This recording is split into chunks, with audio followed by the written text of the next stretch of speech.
Bismillahirrahmanirrahim. Assalamualaikum warahmatullahi wabarakatuh. Alhamdulillahirabbil alamin. Alhamdulillahilladzi anzala sakinata fi qulubil mu'minin liyazdadu ma'a imanihim. Asyhadu an la ilaha illallah wa asyhadu anna Muhammadan abduhu wa rasuluhu la nabiyya ba'da. Allahumma anta rabbi la ilaha illa anta khalaqtani wa ana abduka wa ana ala ahdika wa wa'dika mastata'tu a'udzu bika min syarri ma sana'tu. Abu laka bi ni'matika alayya wa abu bi dzanbi faghfirli fa innahu la yaghfiru dzunuba illa anta. Alhamdulillah, puji dan syukur kita panjatkan kepada Allah Azza wa Jalla, Zat yang maha tinggi, yang maha adil, yang maha bijaksana, yang maha kuasa, yang maha mengatur seluruh sendi-sendi kehidupan kita, yang telah memberikan nafas, memberikan kesehatan, memberikan taufik serta hidayah, nikmat iman, nikmat Islam, nikmat kesehatan, dan tentu saja nikmat-nikmat lainnya yang begitu luas, yang begitu banyak, yang tak terhingga. Oleh karenanya kita selaku umatnya, mudah-mudahan kita senantiasa menjadi hamba-hambanya yang senantiasa bersyukur atas nikmat-nikmat tersebut.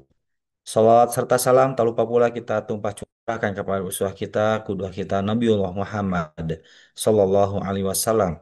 Berikut kepada keluarganya, para sahabatnya, para tabi'in tabi'in, para ulama hingga kepada kita semua yang hadir di kajian Bumiku Mengaji.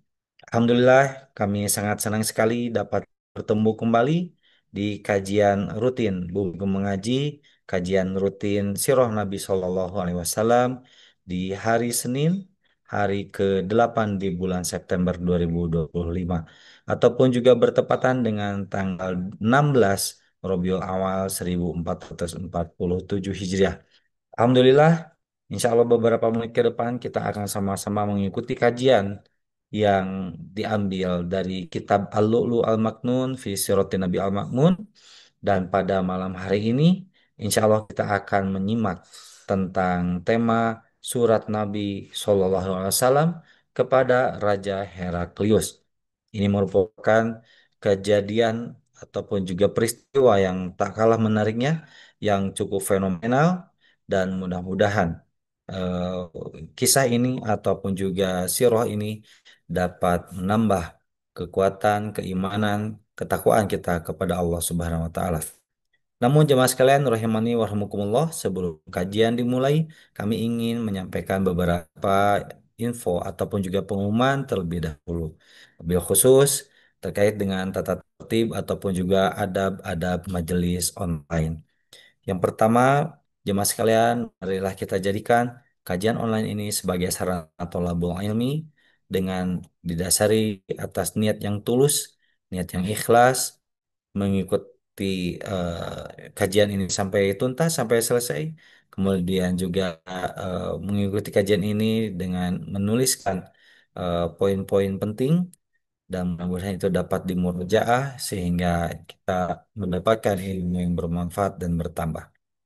Berikutnya, jemaah sekalian, tak lupa kami ingin sampaikan pula untuk selama kajian online ini kami anjurkan untuk tetap menjaga adab majelis yang mulia, seperti tetap menutup aurat, kemudian juga menutup aurat, kemudian juga menutup mikrofon ataupun juga menonaktifkan mikrofon selama kajian berlangsung. Selanjutnya kami ingin sampaikan informasi kepada jemaah sekalian yang baru saja bergabung ke dalam Zoom meeting Bumiku Mengaji, kami ucapkan ahlan wa sahlan. Dan untuk jemaah sekalian yang baru saja bergabung, kami ingin informasikan bahwa di komunitas Bumiku Mengaji kami membuka informasi-informasi kajian yang disuguhkan oleh Bumiku Mengaji, yaitu melalui channel ataupun juga link WhatsApp Bumiku Mengaji. Di WhatsApp ini kami membuka dua grup, yaitu grup khusus Ikhwan dan grup khusus Akhwat. Bagi jamaah yang belum bergabung ataupun juga belum join ke dalam grup Bumiku Mengaji, insya Allah di tengah kajian nanti oleh panitia akan di-share link grup WA Bumiku Mengaji. Selanjutnya jemaah sekalian rahimani rahimakumullah, kami ucapkan banyak terima kasih sebelumnya kepada jemaah yang telah hadir berikut jamaah yang telah menandai ataupun juga eh, mengikuti kajian ini dengan menuliskan nama aslinya, dan nama asli ini atau nama lengkap ini sangat bermanfaat bagi kami semua, khususnya untuk kemenangan dakwah ini dan untuk kenyamanan serta keamanan, sehingga ke sehingga terhindar dari hal-hal yang tidak diinginkan. Jemaah sekalian yang semoga dimuliakan Allah Subhanahu wa taala, untuk berikutnya insya Allah di tengah kajian nanti di sesi kedua kami akan membuka forum tanya jawab. Bagi jamaah yang ingin menyampaikan pertanyaan, dapat disampaikan pertanyaannya melalui chat box di Zoom meeting ini kepada Ana, ataupun juga boleh di chat everyone, dipersilahkan. Ataupun juga jemaah yang ingin bertanya langsung secara interaktif bersama Ustazuna Ali Hasan Bawazir Hafizahullah Ta'ala, kami persilahkan dengan cara mengklik tombol raise hand terlebih dahulu, yang insya Allah nanti oleh panitia akan dibantu untuk di-unmute. Berikutnya, kami ingin sampaikan juga kepada jamaah yang turut menyebarluaskan informasi kajian dakwah ini, kajian online Bumiku Mengaji ini, kami ingin sampaikan untuk untuk memasuki ataupun juga join join di grup Zoom meeting Bumiku Mengaji agar menggunakan nama asli. Sekali lagi kami perkenankan untuk jemaah hadir di komunitas ataupun juga di Zoom meeting kajian Bumiku Mengaji agar menggunakan nama asli. Ini sebagai salah satu bentuk ikhtiar sekaligus juga tanggung jawab untuk kenyamanan, keamanan, sekaligus juga kemenangan dakwah ini insya Allah. Dan jemaah sekalian, rahimani wa rahimakumullah, untuk informasi selanjutnya, insya Allah kajian berikutnya hari Selasa besok bersama Al-Ustaz Faisal Mista Hafidhahullah Ta'ala. Hafidhahullah Ta'ala. Di hari Jumat, kemudian di hari Sabtu dan hari Ahad, insya Allah kami pun akan menyelenggarakan kajian sunnah lainnya. Untuk sementara kami eh, sampaikan informasi sampai di sini. Sambil menunggu kehadiran Ustazuna Ali Hasan Bawazir, dan sampai dengan detik ini kami belum mendapati informasi terbaru dari Ustaz Ali Hasan Bawazir Hafizahullah Ta'ala. Untuk itu mohon bersabar jemaah sekalian untuk menunggu kehadiran Ustazuna Ali Hasan Bawazir Hafizahullah Ta'ala. Demikian kita break dulu. Oh, alhamdulillah. Ini rupanya Ustaz Ali Hasan Bawazir Hafizahullah Ta'ala baru saja join, dan insya Allah beberapa menit ke depan beliau sedang menyiapkan segala sesuatunya guna kelancaran dalam dakwah malam hari ini.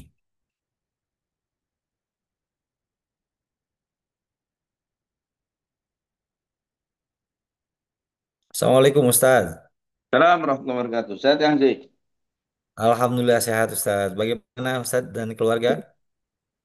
Alhamdulillah bi khairin wa afiyah. Antum sehat yang sih? Alhamdulillah sehat walafiat insya Allah Ustaz. Anak sekeluarga juga dalam kondisi sehat walafiat insya Allah.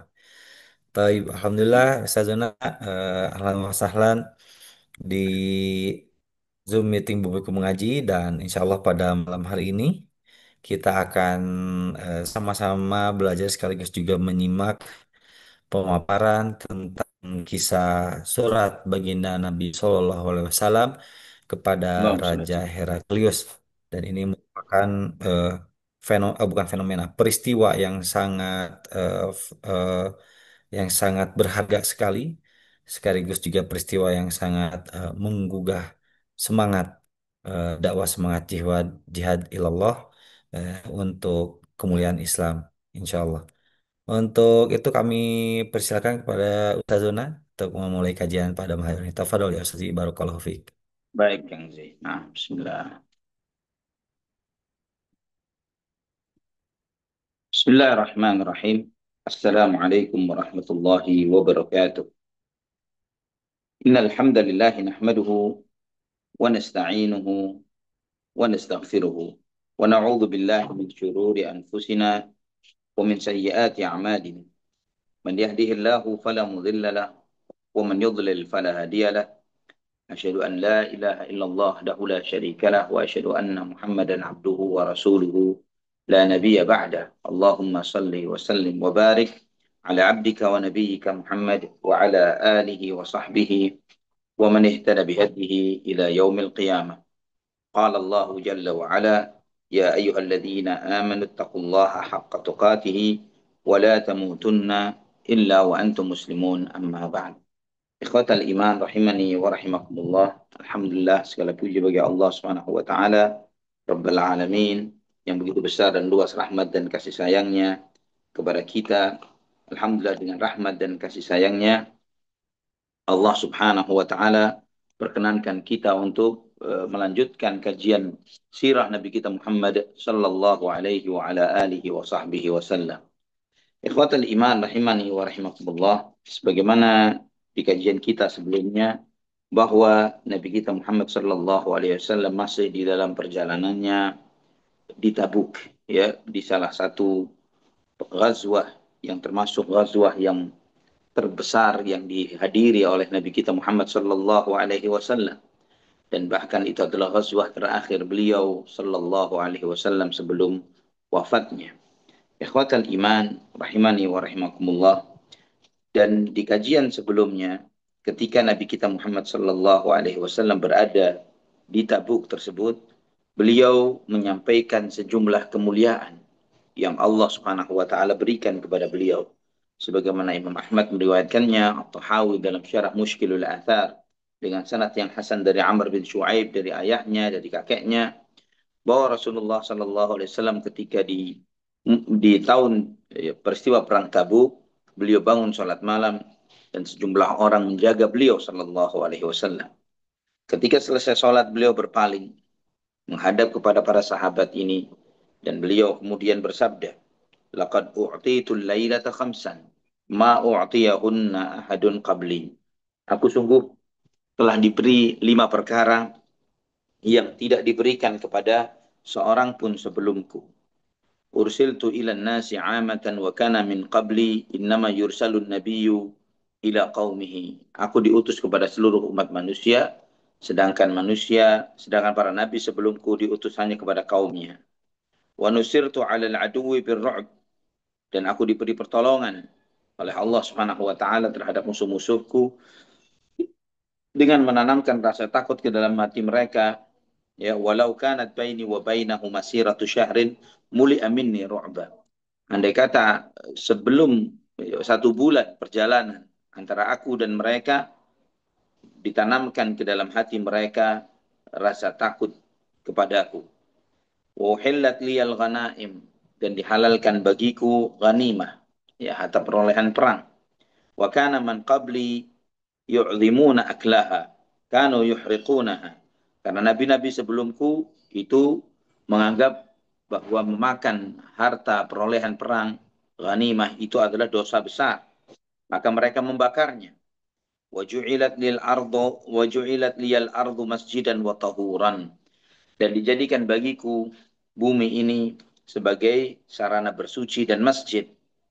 Ainama adrakatni salatu tamassahtu wa sallaitu, di mana aku mendapati waktu salat, maka di saat itu aku berwudu, bertayamum, dan kemudian aku menjalankan salat. Wa kana man qabli yu'azzimuna dzalik, yu'azzimuna dzalik. Innama kanu yusalluna fi kanaisihim wa biya'ihim. Sedangkan nabi-nabi sebelumku itu menjadi suatu masalah besar bagi mereka. Karena mereka sholat di gereja-gereja atau di tempat-tempat ibadah yang mereka bangun. Wal khamisatu hiya ma hiya. Dan yang kelima, itulah dia, kata Nabi Shallallahu Alaihi Wasallam. Kemudian qila lisal, yaitu aku disuruh untuk meminta sesuatu, minta kepada Allah. Fa inna man qablaka sa'ala, karena semua nabi-nabi sebelummu telah meminta. Artinya menunjukkan kepada para sahabat bahwa semua nabi memiliki doa yang mustajab, dan Nabi Shallallahu Alaihi Wasallam disuruh meminta dengan doa mustajab itu. Maka beliau mengatakan fa'akhartu mas'alati ila yaumil qiyamah. Aku menunda permintaanku sampai hari kiamat. Fa'iyalakum, maka itu untuk kalian. Limualiman syahida an la ilaha illallah. Dan bagi mereka yang bersaksi bahwa tidak ada yang berhak disembah kecuali Allah subhanahu wa ta'ala. Ini di antara kemuliaan yang Allah berikan. Nabi Shallallahu Alaihi Wasallam menunda satu permintaan pamungkas itu disimpan oleh beliau Shallallahu Alaihi Wasallam untuk umatnya, untuk kita semuanya. Yang itulah yang menjadi sebuah syafaat besar yang nanti diajukan oleh Nabi Shallallahu Alaihi Wasallam kepada Allah Subhanahu Wa Taala demi keselamatan umat beliau. Ikhwatal iman rahimani wa rahimakumullah. Di Tabuk ini Nabi Shallallahu Alaihi Wasallam beliau didatangi oleh seseorang yang bernama Yohana bin Ru'yah. Ya, Yohana bin Ru'yah.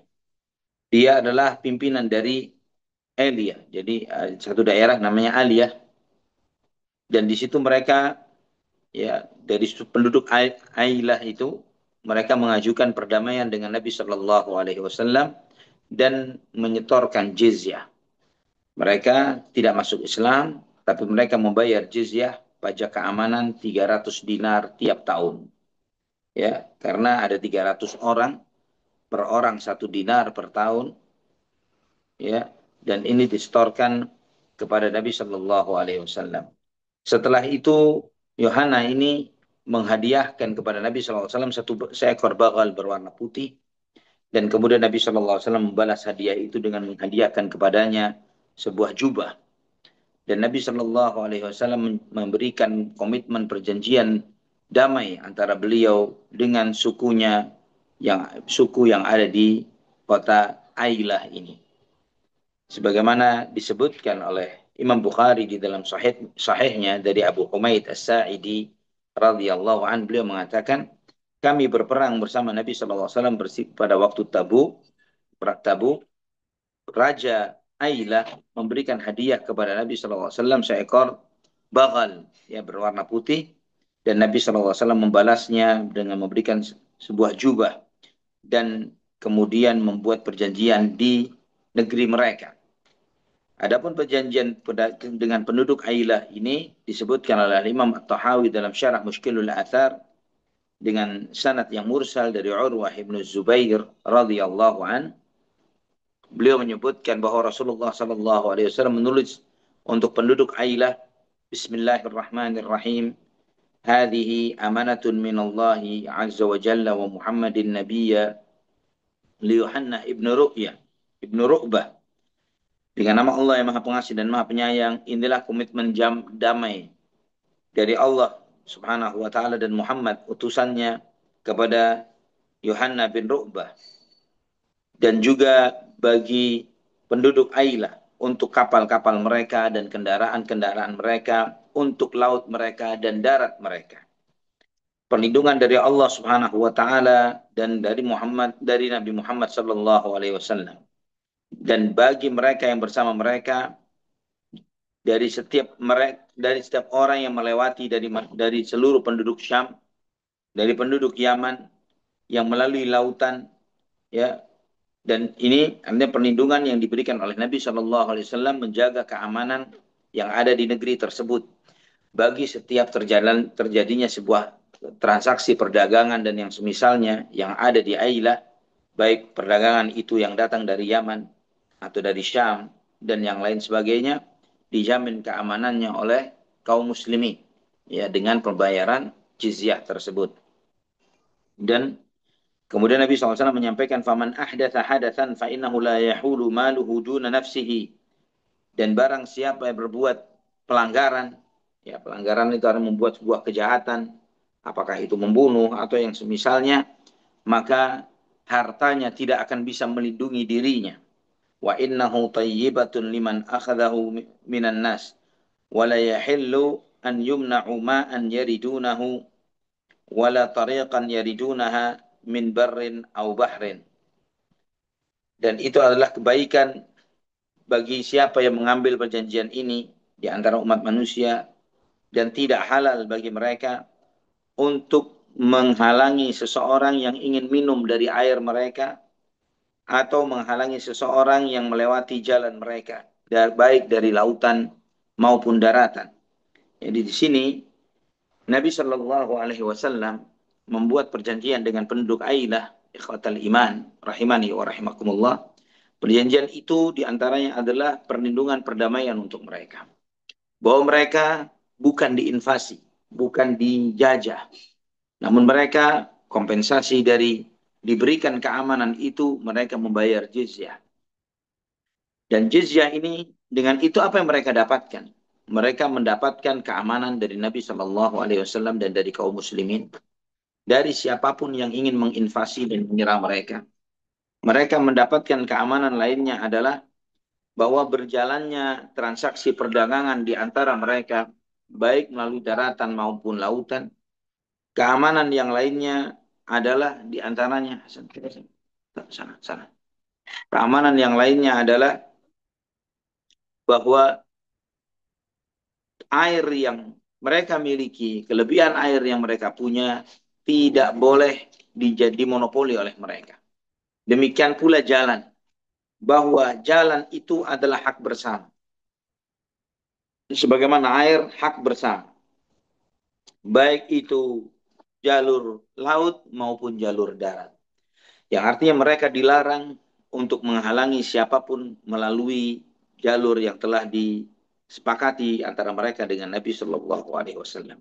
Di sini, ikhwatal iman, rahimani wa rahimakumullah, antum melihat bahwa bagaimana perjanjian damai dengan Rasulullah Shallallahu Alaihi Wasallam itu bukan cuman memberikan kemaslahatan bagi mereka saja, tapi juga memberi kemaslahatan bagi orang-orang yang berada di sekitar mereka.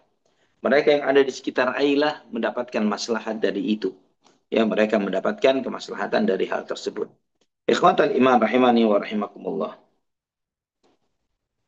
Di samping suku Ailah ini, juga ada orang-orang Yahudi dari Jarba dan Adraj. Ya, dan Adruj. Ya, Jarba dan Adruj. Yang kedua kabilah ini pun mereka enggan untuk masuk Islam, tapi mereka membayar jizyah. Ya, mereka membayar pajak keamanan ini kepada Nabi Shallallahu Alaihi Wasallam.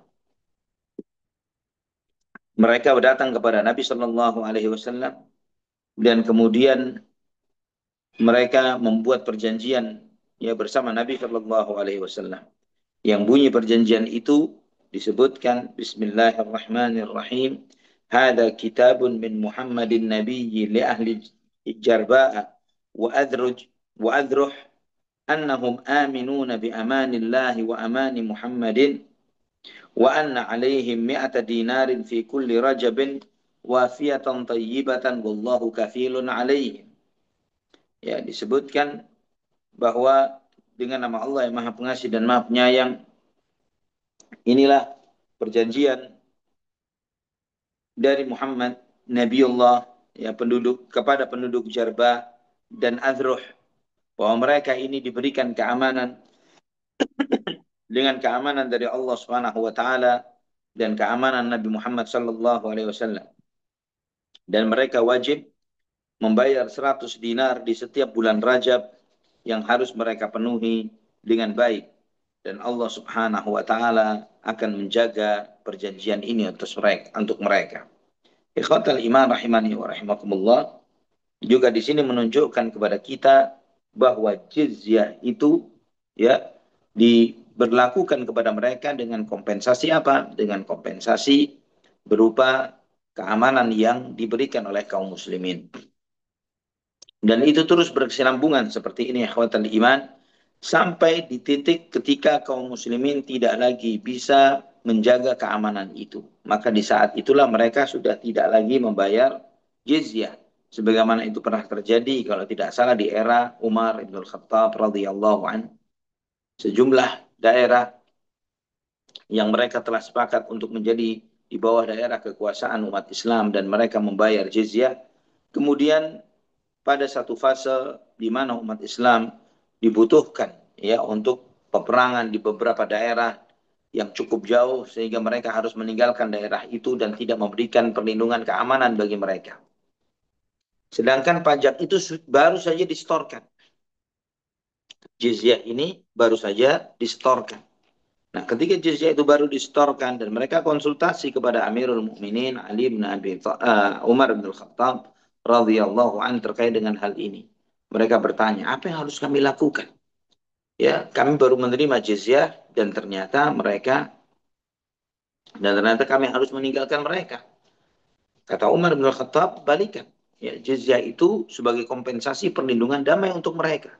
Jika kita tidak bisa memberikan perlindungan damai itu untuk mereka, maka tidak ada komitmen yang harus mereka bayarkan kepada kita. Maka dikembalikanlah jizyah yang sudah dibayarkan itu kepada mereka. Nah, ikhwatal iman rahimani wa rahimakumullah, dari situ mereka pun melihat bagaimana baiknya, bagaimana adilnya kaum muslimin di dalam menjaga keamanan untuk mereka semuanya dan melindungi hak-hak mereka. Yang mereka merasakan bahwa pemimpin mereka sendiri tidak bisa sampai pada tahapan yang seperti itu. Ya, pemimpin mereka sebelumnya atau yang menginvasi mereka atau yang menguasai mereka sebelumnya tidak pernah sampai pada tahapan hal seperti itu. Maka akibatnya yang terjadi adalah membuat mereka satu suku itu akhirnya pun memeluk dinul Islam, masuk Islam. Ikhwatal iman rahimani wa rahimakumullah.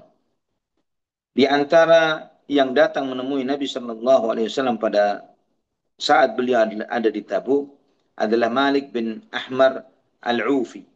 Ya, dia datang menemui Nabi Shallallahu Alaihi Wasallam dan menyatakan keislamannya. Dan kemudian dia minta kepada Nabi sebuah risalah yang dengan risalah itu dia berdakwah kepada dinul Islam.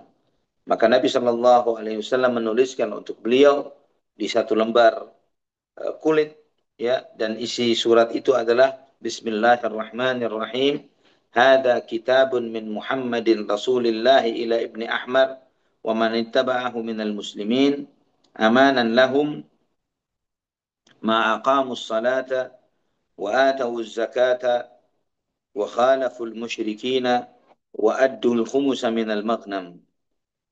Dengan nama Allah yang Maha Pengasih dan Maha Penyayang, ini adalah surat dari Muhammad, utusan Allah kepada Ibni Ahmar dan orang-orang Islam yang mengikuti beliau, yang bersama beliau, ya, kaum muslimin yang bersama beliau. Adalah sebagai sebuah keamanan bagi mereka selama mereka menegakkan sholat, membayar zakat, dan menyelisihi orang-orang musyrikin, dan mereka membayar khumus dari setiap ghanimah, 20% dari ghanimah itu. Ini ikhwatal iman, rahimani wa rahimakumullah, menunjukkan kepada kita bagaimana syarat ditegakkannya syariat Islam, ditegakkannya ajaran Islam pada suatu masyarakat menjadi penilaian akan status keislaman mereka. Karena itulah Nabi SAW tidak melihat status itu adalah seperti kalau di zaman kita identitas, ya, atau KTP dan yang semisalnya, ID card, yang dengan itu kemudian apa statusnya, Islam atau non Muslim atau yang sebagainya. Tapi status keislaman itu dinilai dengan ma'aqamus salata wa atawuz zakata wa khalaful musyrikina wa addawul khumusa minal maghnam. Selama mereka menegakkan sholat, membayar zakat, menyelisih orang-orang musyrik, dan mereka membayar ghanimah, ya, seperlima dari ghanimah itu. Di sini antum melihat, ikhwah fillah, rahimani wa rahimakumullah, bahwa nilai Islam itu dilihat bukan cuma sekedar seseorang itu menyatakan dirinya masuk Islam, saya Muslim, saya masuk Islam, tapi kemudian dia tidak menjalankan apapun dari ajaran Islam. Bukan seperti itu status seorang Muslim. Seorang Muslim itu harus membuktikan keislamannya dengan menjalankan perintah dan menjauhi larangan. Dan perintah yang paling besar di dalam dinul Islam adalah mengerjakan sholat, yang menunaikan sholat, dan kemudian setelah itu membayar zakat. Nah, oleh karena itulah ikhwatal iman rahimani wa rahimakumullah, Nabi kita Muhammad sallallahu alaihi wasallam menentukan syarat ini. Ya, adalah dengan syarat selama mereka menegakkan sholat dan membayar zakat dan mereka menyelisihi musyrikin. Ya, karena memang Islam itu bukan cuma sekedar agama yang merubah identitas dalam bentuk kartu nama begitu saja atau tanda pengenal begitu saja, tapi Islam itu merubah karakter. Islam itu merubah lifestyle seseorang. Ketika dia menjadi seorang Muslim, maka haruslah terlihat identitas keislaman itu pada diri seseorang. Baik dengan sholatnya, baik dengan zakatnya, baik dengan cara berbicara dan bersikapnya, ya, dan juga tentang bagaimana lifestyle yang berbeda dengan gayanya orang-orang musyrikin. Ketika pada umumnya masyarakat musyrik, mereka ini hidup dengan memperturutkan apa yang menjadi selera mereka dan hawa nafsu mereka, namun tidak dengan seorang muslim. Mereka menjalani hidup itu dengan menjalankan perintah Allah Subhanahu wa taala dan menjauhi larangannya, bukan dengan memperturutkan syahwat dan hawa nafsu.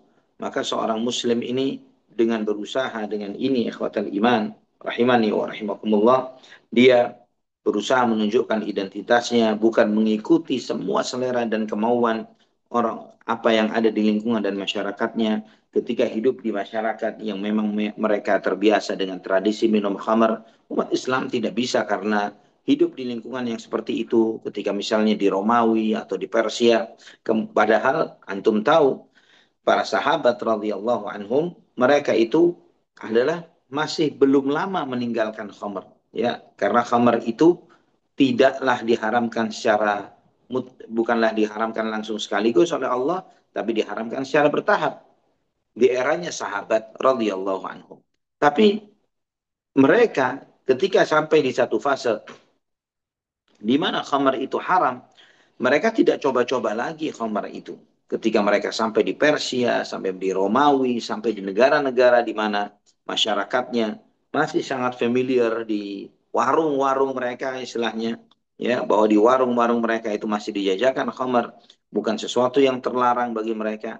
Tapi umat Islam dengan kemuliaan yang Allah berikan kepada mereka, mereka sudah betul-betul meninggalkan itu semuanya. Mereka berbeda dengan orang-orang musyrik, ya, dengan lifestyle-nya mereka. Apalagi yang menjadi identitas-identitas kesyirikan, peribadatan kepada selain Allah Subhanahu wa taala.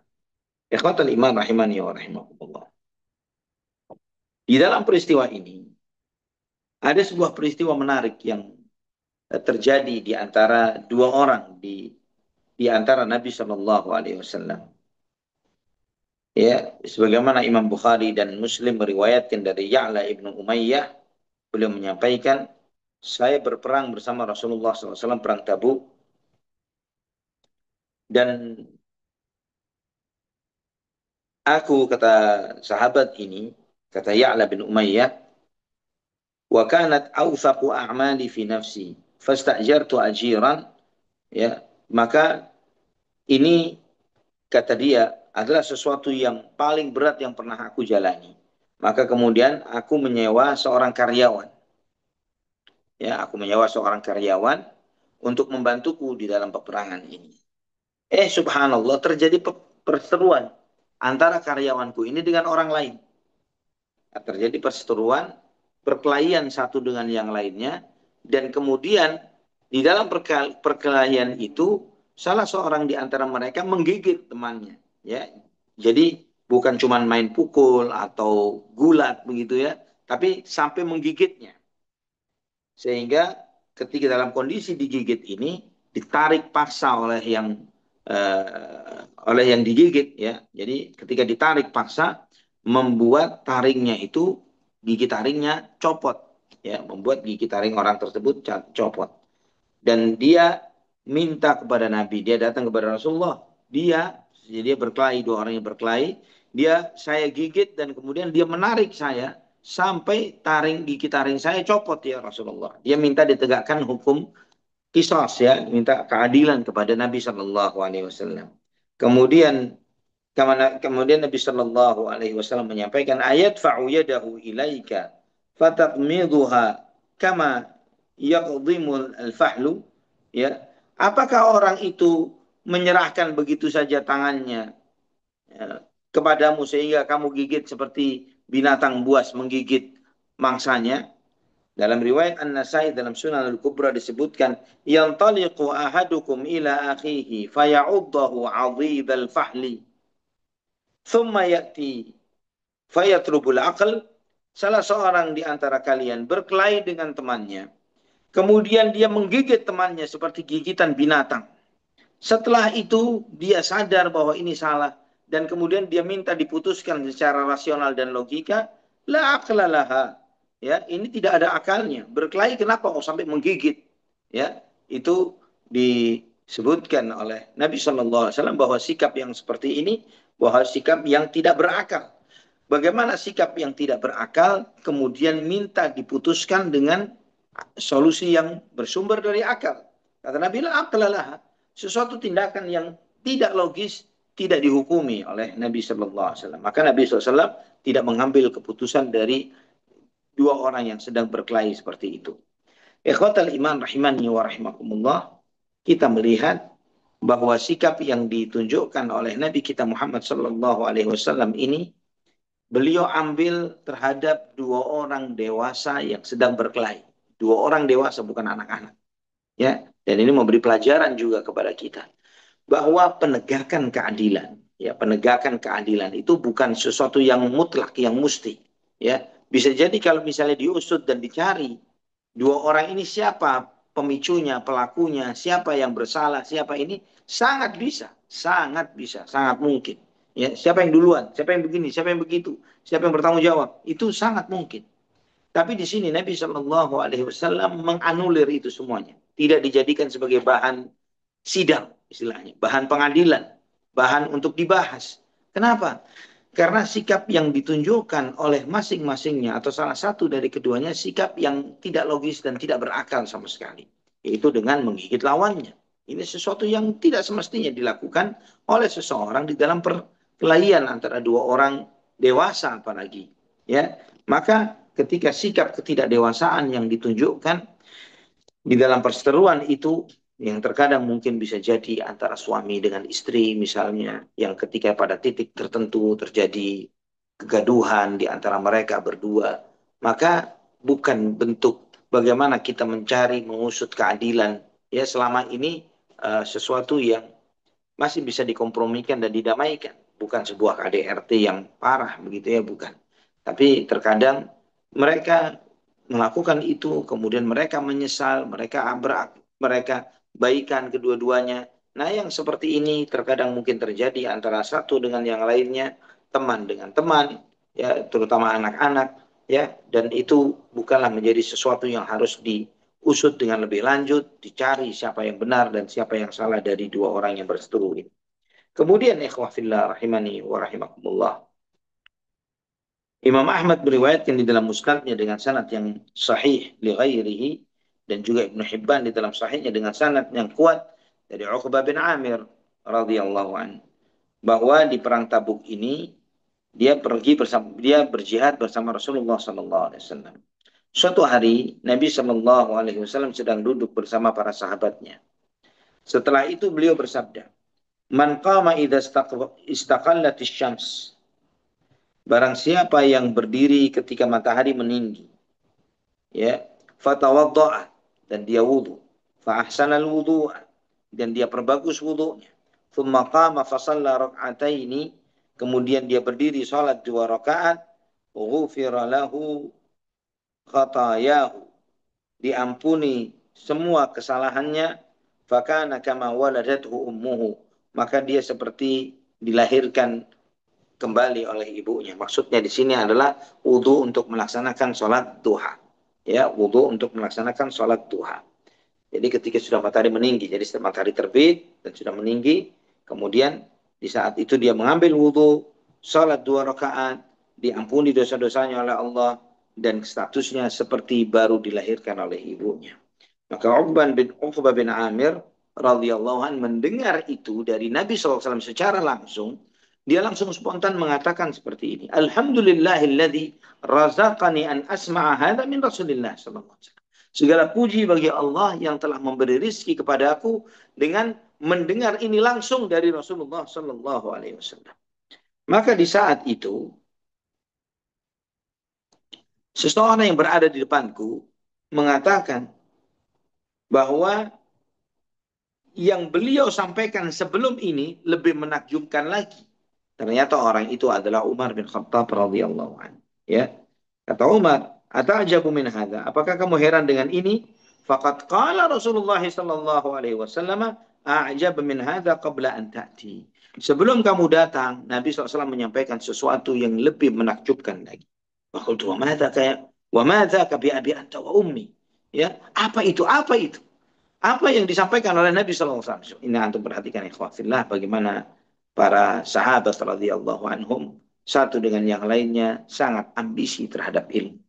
Ya, mereka ini dalam kondisi perang, ya, dalam kondisi yang tidak lagi nyantai-nyantai seperti kita yang ada kesempatan ngaji, ada kesempatan nggak ngaji, ada tidak seperti itu. Mereka dalam kondisi perang. Tapi majelis ilmu itu harus hidup. Majelis ilmu di mana mereka mendapatkan faedah ilmu harus mereka dapatkan. Sehingga riwayat yang terjadi di Tabuk, ribuan kilo dari kota Madinah, riwayat itu pun sampai ke kita sekarang. Sampai ke kita, sampai ke antum di majelis ini. Subhanallah, sesuatu yang disampaikan oleh Rasulullah Sallallahu Alaihi Wasallam di dalam salah satu fase peperangan beliau. Kata Umar bin Khattab radhiyallahu an, qala Rasulullah sallallahu alaihi wasallam. Rasulullah sallallahu alaihi wasallam bersabda, "Man tawadda'a fa ahsana al-wudu'a." Barang siapa yang wudu dan memperbagus wudunya, thumma rafa'a nadharahu ila as-sama'. Kemudian dia mengangkat kepalanya ke langit dan kemudian dia berkata, "Asyhadu an la ilaha illallah wahdahu la syarika lah wa asyhadu anna Muhammadan abduhu wa rasuluhu." Futihat lahu thamaniyatu abwabil jannah yadkhulu min ayyiha syaa'. Setelah dia wudhu, dia mengatakan, aku bersaksi bahwa tidak ada yang berhak disembah kecuali Allah. Dialah satu-satunya dan tiada sekutu baginya. Dan aku bersaksi bahwa Muhammad adalah hamba dan utusannya. Maka dibuka baginya 8 pintu surga dan dia boleh masuk dari pintu manapun yang dia mau. Allahu Akbar. Allahu Akbar. Ini adalah suatu kemuliaan besar yang Allah Subhanahu wa taala berikan kepada kaum muslimin, kepada kita semuanya, bahwa doa sesudah wudhu yang antum baca ikhwatal iman, ketika antum membacanya dengan penuh keimanan, akan memberi peluang kepada antum, kepada kita semuanya untuk masuk surga dari 8 pintu surga yang kita mau. Ya Rabb, ya Rabb. Ikhwafillah, surga itu sesuatu yang tidak akan mungkin dicapai kecuali dengan rahmat Allah Subhanahu wa taala. Dan rahmat Allah Subhanahu wa taala diantaranya adalah amalan-amalan mudah yang dengan itu kita bisa dimudahkan untuk masuk ke dalam jannah. Ini adalah salah satu nikmat anugerah dari Allah Subhanahu wa taala. Kita dimudahkan oleh Allah Subhanahu wa taala melakukan amalan-amalan yang subhanallah dengan amalan tersebut kita dimudahkan untuk masuk ke dalam jannahnya. Apa kalau kita diukur secara ukuran sesama manusia, berapa nilai yang pantas yang dibayarkan kepada kita dengan mengucapkan asyhadu an la ilaha illallah wahdahu la syarikalah wa asyhadu anna Muhammadan abduhu wa rasuluh, ya, sesudah wudu, berapa nilai yang pantas yang layak kita terima? 1.000, 2.000, 10.000, 100.000, ya. Kalau diukur secara manusiawi, secara hukum di antara sesama manusia, sesuatu yang sangat ringan dan mudah, ya. Tapi Allah Subhanahu wa taala memberikan kepada antum, kepada kita semuanya dengan itu Allah Subhanahu wa taala memberikan surga, 8 pintu surga dan dia masuk dari mana yang dia inginkan.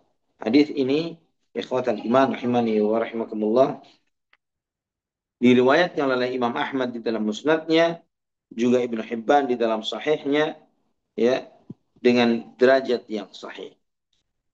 Di saat itu ikhwatal iman, di fase Tabuk ini juga Nabi Shallallahu Alaihi Wasallam mengutus Khalid ibn Walid radhiyallahu anhu. Ya, beliau mengutus Khalid ibn Walid bersama 24.000 penunggang kuda, ya, 24.000 penunggang kuda menuju Ukaidir bin Abdul Malik. Ya, Ukaidir bin Abdul Malik ini berada di satu tempat yang bernama Daumatul Jandal. Dan Dia adalah dari suku Kindah dan dia adalah pimpinan mereka. Dia beragama Nasrani. Dan Nabi Shallallahu Alaihi Wasallam bersabda kepada Khalid, Innaka satajiduhu yasidul bakar. Ya, nanti kamu akan bertemu dengan Ukaidar ini di Daumatul Jandal di saat dia sedang berburu sapi. Maka Khalid bin Walid radhiyallahu an ketika sampai di bentengnya Ukaidar, ya ketika sudah melihat benteng tersebut, dan itu di malam yang lagi bulan purnama, ya lagi bulan purnama, dan di saat itu Ukaidar beserta istri-istrinya ya di atas benteng itu. Ada seekor sapi yang menandukkan tanduknya di pintu benteng tersebut. Dan kemudian istrinya mengatakan, apakah kamu pernah melihat kejadian yang seperti ini? Ya, kemudian kata Ukaidah, enggak pernah, ini tidak pernah terjadi. Terus kemudian kenapa dibiarkan saja sapi itu? Dia menggosok-gosokkan tanduknya ke pintu benteng kita. Tangkap saja.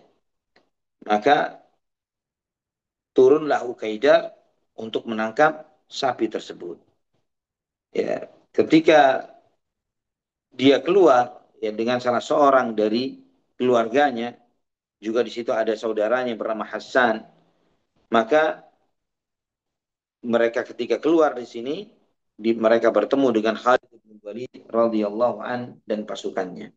Di saat itulah mereka ditawan oleh Khalid, ya Ukaidar dan orang-orang bersama dirinya. Namun saudara Ukaidar yang bernama Hasan ini mencoba melawan dan kemudian dia terbunuh dan sebagian orang lari masuk ke dalam benteng tersebut. Khalid bin Walid melindungi Ukaidar dari pembunuhan sampai membawanya kepada Nabi Muhammad sallallahu alaihi wasallam ya dengan tujuan supaya Daumatul Jandal masuk di dalam daerah kekuasaan kaum muslimin dengan dan kemudian Ukaidar pun bersedia untuk berdamai dengan Nabi sallallahu alaihi wasallam. Ya, beliau mengajukan perdamaian dengan Nabi SAW dengan menyerahkan 2.000 onta, 800 kambing, 400 baju besi, baju perang, ya, 400 tombak, ya. Dan kemudian Khalid ibn Walid mengambil bagian untuk humusnya Rasulullah Sallallahu Alaihi Wasallam. Setelah itu beliau membagikan sisanya untuk pasukan yang ada, sehingga masing-masing mereka mendapatkan kurang lebih 5 ekoran. Kemudian ikhwatal iman rahimani wa rahimakumullah, Nabi Shallallahu Alaihi Wasallam ya, oleh Khalid membawa Ukaidar ini menemui Nabi Shallallahu Alaihi Wasallam dan membuat perjanjian damai dengan syarat jizyah yang harus mereka setorkan kepada kaum muslimin. Ukaidar menghadiahkan satu bagal kepada Nabi Shallallahu Alaihi Wasallam dan juga sebuah jubah, ya, sebuah jubah kemewahan yang luar biasa yang terbuat dari sutra, ya, terukir dengan sutra yang sangat bagus, yang di situ juga ada ukiran-ukiran dari benang yang terbuat dari emas. Mereka kagum sekali dengan jubah yang sedemikian lembutnya, sedemikian mewahnya, dan ada benang-benang emas yang ada di sutra tersebut. Kemudian Nabi Shallallahu Alaihi Wasallam pun bersabda, "Ata'jabuna min lini hadhihi, famanadilu Sa'ad ibn Mu'adz fil jannah khairun minha wa alyan."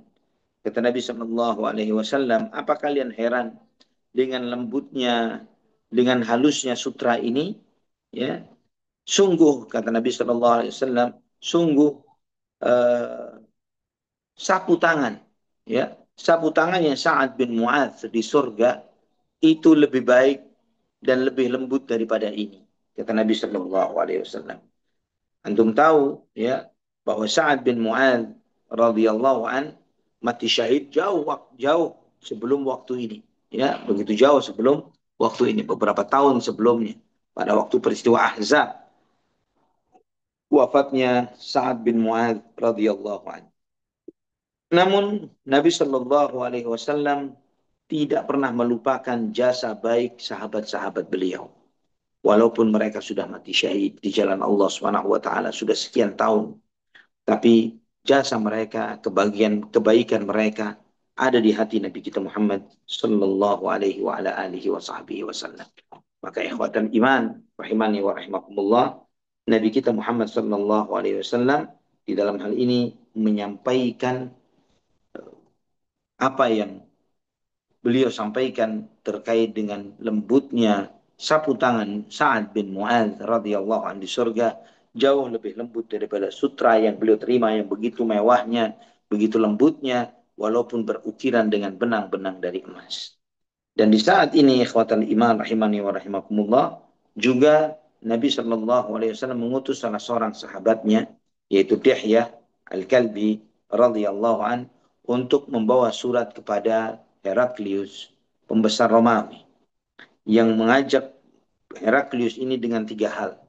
Pertama, masuk Islam, atau ya alternatifnya bayar jizyah. Masuk Islam atau bayar jizyah atau perang. Ya, opsinya tiga. Kalau tidak ini maka yang ini, kalau tidak ini maka yang ini. Pertama adalah masuk Islam. Kalau dia enggan masuk Islam maka harus bayar jizyah. Kalau tidak maka ayo perang, kata Nabi Shallallahu Alaihi Wasallam. Sebagaimana Imam Ahmad beriwayatkan dengan sanad yang dhaif dari Sa'id ibn Abi Rashid, ya, aku bertemu dengan seorang utusan, ya, Tanuhi. Tanuhi itu panggilan untuk utusannya Heraklius, ya. Di utusan Heraklius kepada Rasulullah SAW di Hims, ya, Homs di Suriah. Dan dia adalah tetanggaku, ya, orang yang sudah sangat tua, yang sudah mulai pikun, ya, atau hampir pikun. Kemudian aku bertanya kepadanya, ya, kata Sa'ad ibn Abi Rashid, ala tukhbiruni an risalati Hirqal ila Nabi SAW wa risalati Rasulullah SAW ila Hirqal? Apa kamu tidak bisa menceritakan kepadaku tentang suratnya Heraklius kepada Nabi Muhammad SAW dan demikian pula suratnya Rasulullah SAW untuk menjawab suratnya Heraklius?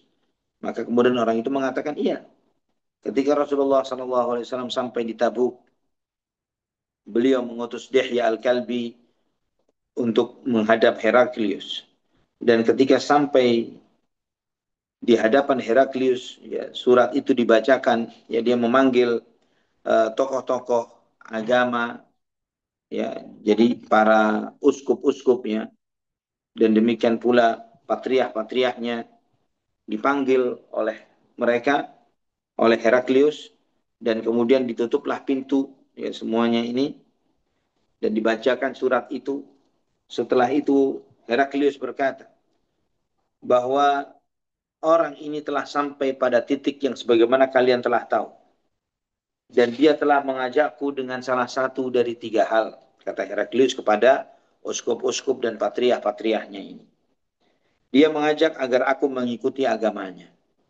Atau dia meminta kepada kita untuk membayarkan upeti, membayar jizyah dari harta negeri kita.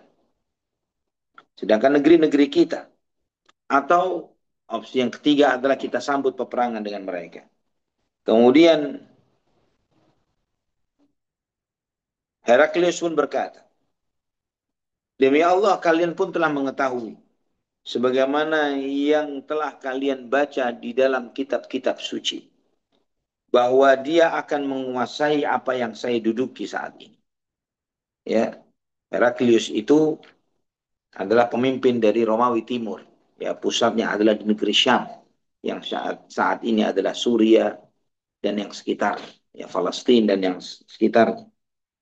Maka setelah itu Heraklius berkata, maka bagaimana jika kita mengikuti beliau? Ya, ini usulan dari Heraklius. Kita mengikuti beliau, mengikuti agamanya, atau kita membayar dari negeri kita. Maka kemudian mereka pun langsung gaduh dengan sangat luar biasa.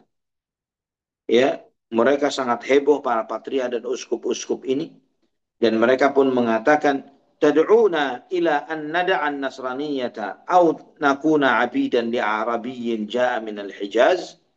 Ya, kamu mengundang kita semuanya di tempat tertutup ini adalah tujuannya agar kita meninggalkan agama Nasrani, atau pilihan yang lainnya adalah mengikuti salah seorang budak Arab dari padang pasir sana, dari Hijaz? Apa ini? Ya. Nah, ketika Heraklius melihat bahwa bahwa mereka yang ada di sekitarnya tidak akan mungkin meninggalkan tempat itu kecuali akan membuat kegaduhan yang lebih dahsyat nantinya di luar, maka Heraklius pun menutup ucapannya dengan mengatakan, sesungguhnya aku menyampaikan hal ini kepada kalian untuk mengukur seberapa kuat keyakinan kalian di dalam beragama. Ya, dan kemudian uh, dia memanggil salah seorang dari bangsa Arab, dari orang-orang Nasrani Arab pada saat itu, dan dia meminta kepada orang itu, panggilkan untukku seseorang yang mudah menghafal ucapan, ya, yang memang aslinya adalah orang Arab.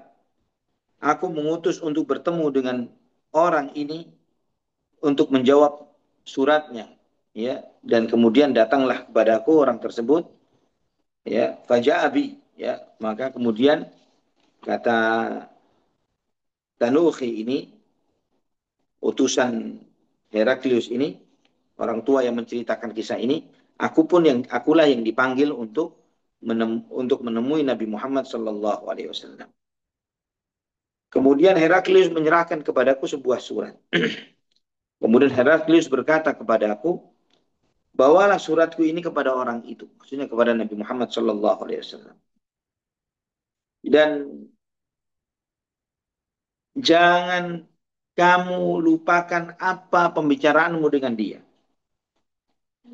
Andai kata misalnya kamu tidak bisa menghafal apapun dari apa yang dia ucapkan, maka setidaknya tiga hal.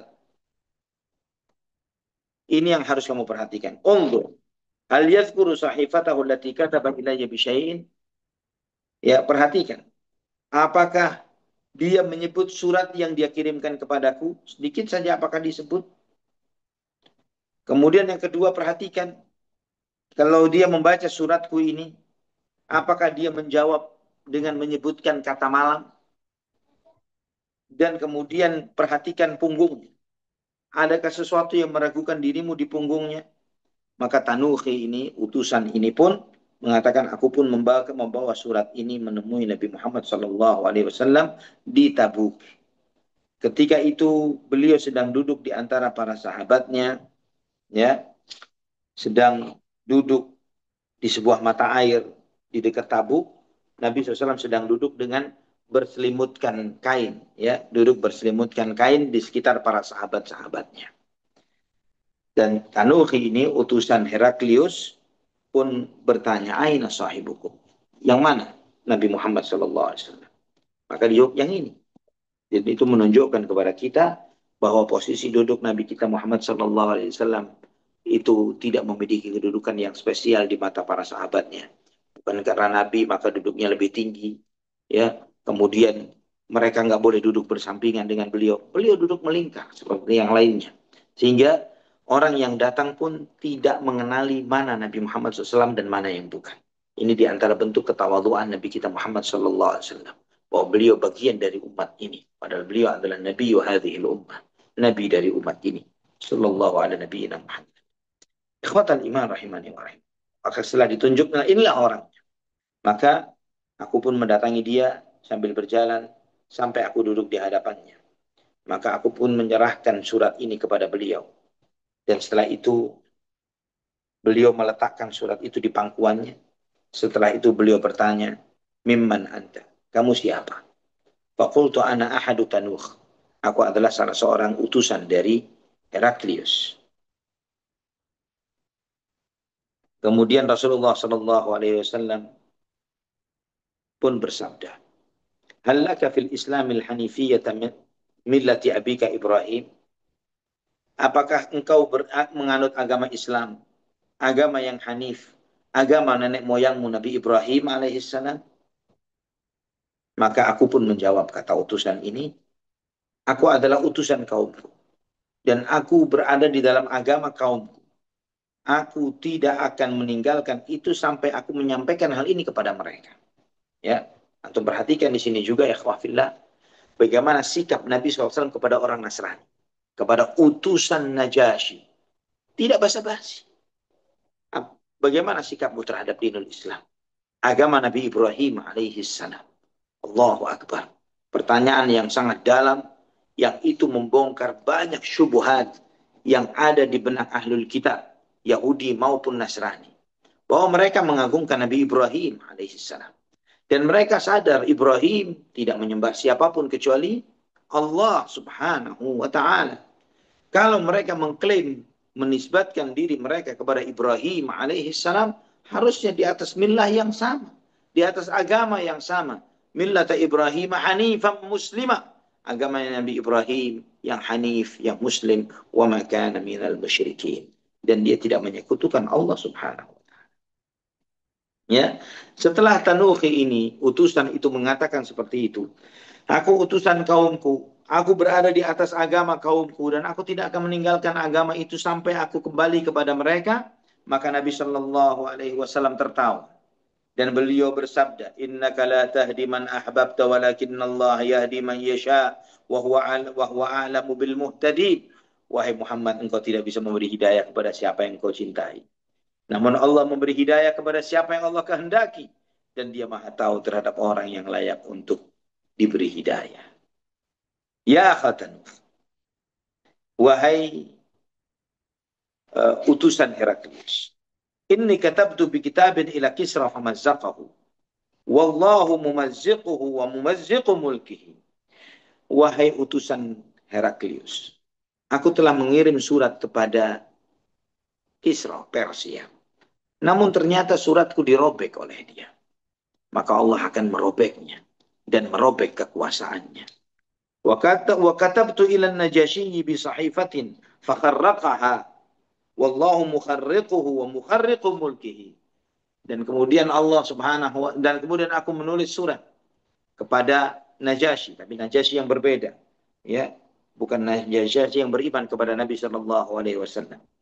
Dan dia pun menghinakan surat, maka Allah pun akan menghinakan dia dan menghinakan kekuasaannya. Wa katabtu ila sahibika bi sahifatin fa amsakaha falan yazalan nasu yajiduna minhu ba'san madama fil 'aishi khairan, madama fil 'aishi khairun. Sedangkan temanmu, maksudnya adalah Heraklius atau Raja Romawi, dia ketika sampai suratku kepadanya, dipegang oleh dia, dimuliakan oleh dia. Dan karena dia memuliakan suratku, Allah memberikan kelanggengan kekuasaan kepada dia selama itu, selama dia hidup dalam keadaan baik. Subhanallah, ikhwafillah, memuliakan surat Rasulullah Sallallahu Alaihi Wasallam, memberikan kenyamanan hidup dan kemenangan hidup, walaupun bagi mereka yang tidak beriman.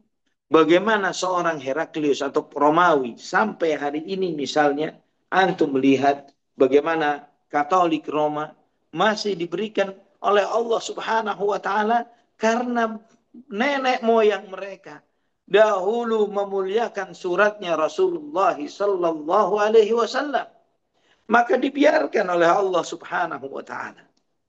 Dan bagaimana Persia, bagaimana Najasyi, dan bagaimana antum kita sebagai umat Muhammad sallallahu alaihi wasallam. Jika memuliakan salah satu suratnya saja memberikan kemuliaan, bagaimana dengan memuliakan Al-Quran was sunnah? Memuliakan Al-Quran dan sunnah Nabi sallallahu alaihi wasallam. Maka ini di antara riwayat yang memberikan hiburan di dalam hati setiap orang yang istiqamah di atas manhaj yang mulia ini. Ketika banyaknya fitnah, syubhat yang mengombang-ambingkan seseorang dari jalan yang benar, yang membuat seorang itu paginya benar, sorenya dia belok, atau sebaliknya dan sebaliknya. Dan terus kita dihadapkan dengan hal-hal yang seperti ini. Namun ketika kita membaca riwayat-riwayat yang seperti ini, memberikan oase bagi keimanan kita, memberikan kepada kita harapan besar bahwa dengan istiqamah di atas Al-Quran dan Sunnah akan memberikan kemenangan dan kemuliaan bagi seseorang. Diberikan kemuliaan oleh Allah. Diingatkan oleh Nabi SAW, wahai pembawa suratnya Heraklius, Isra merobek-robek suratku, Allah akan robek-robek dia dan kekuasaannya. Dan itu terjadi di era Umar bin Khattab. Najasyi, bukan Najasyi yang beriman, pun demikian maka Allah hilangkan kekuasaannya. Ya. Dan kemudian Najasyi yang kedua, ya, Najasyi itu beriman, meninggal diganti dengan Najasyi yang berikutnya, dia menghinakan Islam. Ya, dan maka Allah robek-robek kekuasaannya juga. Namun ketika temanmu Heraklius memuliakan suratku, maka Allah akan langgengkan kekuasaannya selama kehidupan itu, selama di dalam kehidupan ada kebaikan. Ikhwatal iman rahimani wa rahimakumullah. Di sini si utusan ini mengatakan, nah, ini satu pesannya Heraklius tersampaikan. Dia nyebut suratnya enggak? Ya kan? Karena Heraklius menyebutkan tiga hal. Nyebut surat yang dikirimkan kepadaku atau tidak? Maka di sini kata utusan tersebut, Tanuh ini, nah ini pesannya Heraklius nih. Ternyata dia sudah nyebut surat yang dikirimkan. Maka aku mengambil satu busur anak panah dan aku menulis di atas kulit. Ya, aku menulis sesuatu di atas kulit dan setelah itu aku serahkan kulit ini kepada beliau sallallahu alaihi wasallam, kepada orang yang ada di sebelah kiri beliau.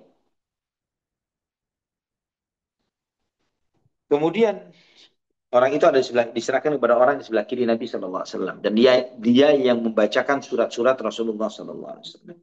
Aku pun bertanya, kata utusan Heraklius ini, "Man sahibu kitabikum alladhi yaqra'u lakum?" Siapa yang membacakan surat untuk kalian? Ya, siapa yang membaca?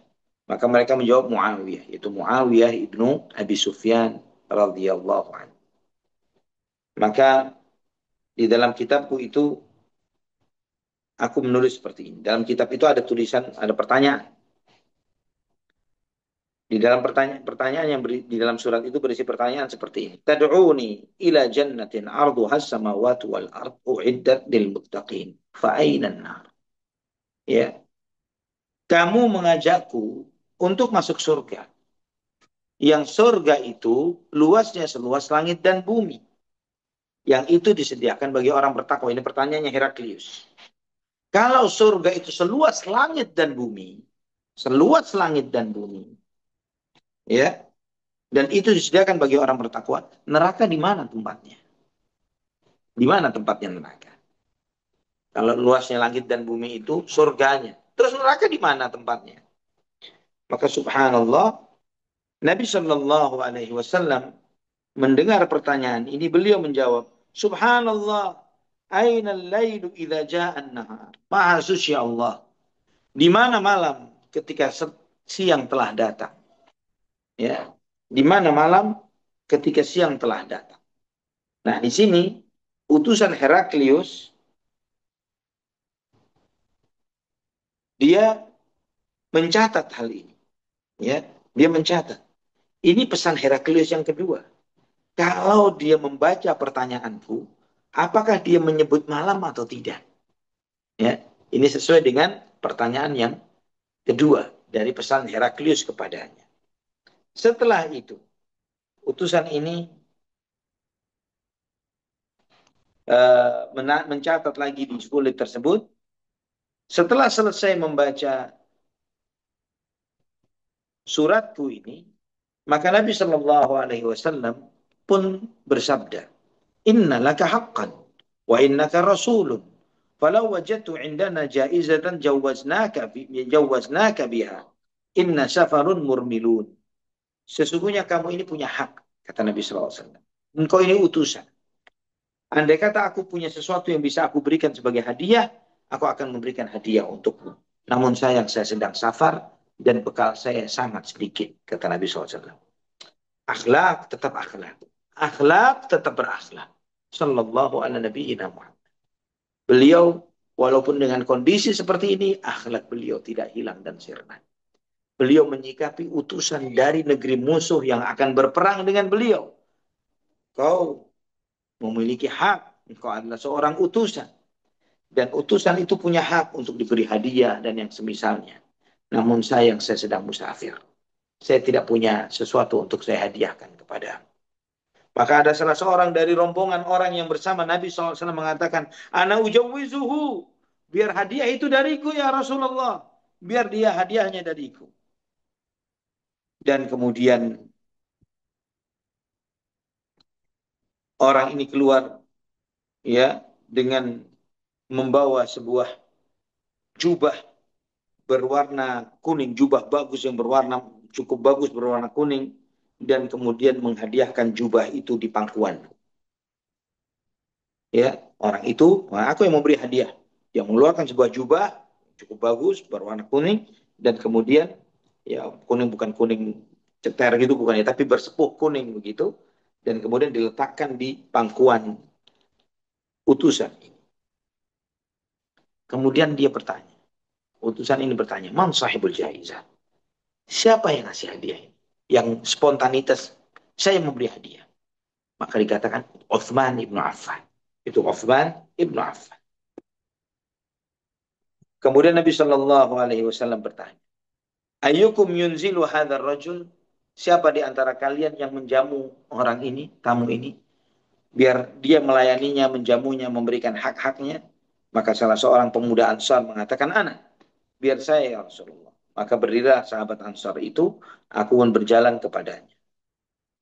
Maka ketika aku sudah keluar meninggalkan rombongan yang sedang duduk di majelis itu, aku dipanggil lagi oleh Nabi SAW. Ta'al ya akha Tanuf, wahai utusan, kemari kamu. Dipanggil lagi oleh Nabi SAW. Maka aku pun datang menghampiri dan membungkuk kepada beliau. Ya, dan aku duduk, ya kami duduk persis di hadapan beliau, sebagaimana tadi aku duduk di sana. Fahalla habwatahu an zahrihi.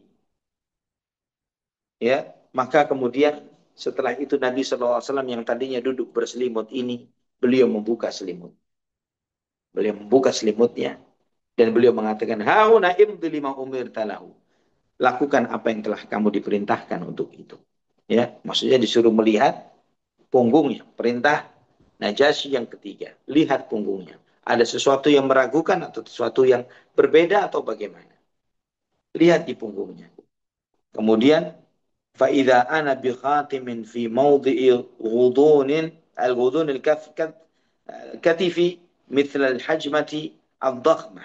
Ya, aku melihat ada kenabian, ya, seperti sebuah bekas bekam yang besar di tulang di dekat tulang belikat Nabi Muhammad Sallallahu Alaihi Wasallam.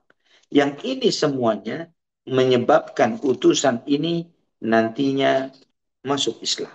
Ya, dia masuk Islam walaupun disebutkan di dalam beberapa riwayat bahwa dia bukan menjadi sebagai sahabat karena dia masuk Islamnya di era sahabat, ya, setelah wafatnya Nabi Muhammad sallallahu alaihi wasallam, maka dia termasuk terhitung di kalangan para tabi'in, bukan sebagai sahabat Nabi radhiyallahu anhum ajma'in. Dia bilang, saya melihat tanda kenabian Rasulullah sallallahu alaihi wasallam. Di sini juga menunjukkan bahwa Nabi kita Muhammad sallallahu alaihi wasallam adalah utusan Allah. Wa ma yantiqu 'anil hawa in huwa illa wahyu yuha. Beliau tidak bicara dari hawa nafsunya, itu hanyalah wahyu apa yang diwahyukan kepadanya. Sallallahu ala nabiyina Muhammad. Ini ikhwatal iman, rahimani wa rahimakumullah, eh, di antara peristiwa yang ditemui oleh Nabi kita Muhammad, yang dijalani oleh Nabi kita Muhammad sallallahu alaihi wasallam dan para sahabatnya di Tabuk. Wallahu a'lam bishawab. Barakallahu fikum. Wah, barakallahu fiik Ustazuna. Alhamdulillah, Masya Allah, sangat menginspirasi sekali ketabahan, kesabaran, kemudian juga objektivitas dari Raja Heraklius untuk mengakui kenabian, beriman kepada Allah Subhanahu wa Ta'ala. Masya Allah. Em, untuk selanjutnya kita memasuki sesi 2 yaitu sesi tanya jawab. Bagi jemaah yang ingin bertanya, kami persilahkan menyampaikan pertanyaannya. Boleh disampaikan pertanyaan melalui chat box di Zoom meeting ini, ataupun juga dapat disampaikan secara interaktif dengan cara mengklik tombol raise hand pada aplikasi Zoom meeting ini. Kami persilakan kepada jemaah yang ingin menyampaikan pertanyaan. Sebentar, Ana cek dulu di chat box. Ya, di chat box belum ada yang bertanya. Atau mungkin dari Ummu Amr, barangkali ada yang jemaah ingin menyampaikan pertanyaan. Kami persilakan Ummu Amr. Ya, jazakumullahu khairan, Kang Zai. Assalamualaikum warahmatullahi wabarakatuh, Ustaz. Waalaikumsalam warahmatullahi wabarakatuh. Ya, ahsanallahu ilaikum, Ustaz.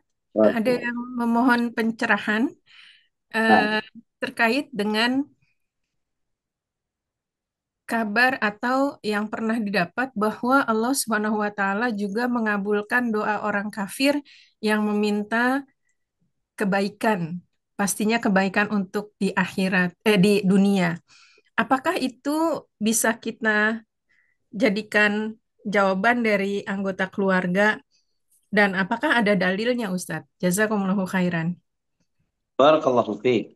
Nah, di dalam Al-Quran, Allah subhanahu wa ta'ala menyebutkan amma yuji.